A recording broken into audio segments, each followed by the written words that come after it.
Highway ಬಳ್ಳಕಟ್ಟೆ ಗ್ರಾಮದಲ್ಲಿ ಹಾದು ಹೋಗಿದೆ.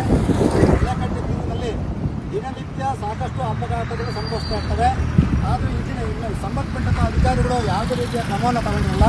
ಸುಮಾರು 7-8 ಜನ ಇಲ್ಲಿ ಸ್ಪಾಟಲ್ಲೇ ಸತ್ತೋಗಿರ್ತಾರೆ. ಸಾಕಷ್ಟು ಹೇಳಿದರೂ ಸಹ ಯಾವುದೇ ಒಂದು ಕ್ರಮವನ್ನು ಅಧಿಕಾರಿಗಳು ತಗೊಂಡಿಲ್ಲ.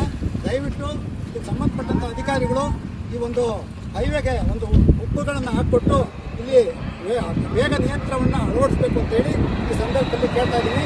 ಆಮೇಲೆ ಸಂಬಂಧಪಟ್ಟಂಥ ಅಧಿಕಾರಿಗಳು ಸ್ಪಾಟಿಗೆ ಬರಬೇಕು, ಬಂದು ಇಲ್ಲಿ ಸಮಸ್ಯೆಯನ್ನು ಬಗೆಹರಿಸಬೇಕು ಅಂತೇಳಿ ಈ ಸಂದರ್ಭದಲ್ಲಿ ಬಳ್ಳಕಟ್ಟೆ ಗ್ರಾಮಸ್ಥರ ಪರವಾಗಿ ನಾವು ಕೇಳ್ಕೊಳ್ತಾ ಇದ್ದೀವಿ.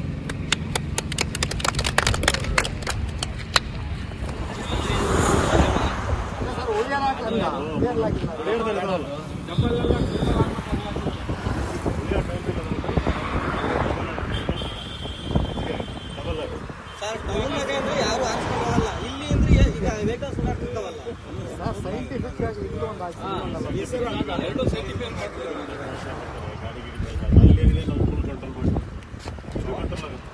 ಹಾಕ ಮುಂದೆ ಇರಬೇಕಂತ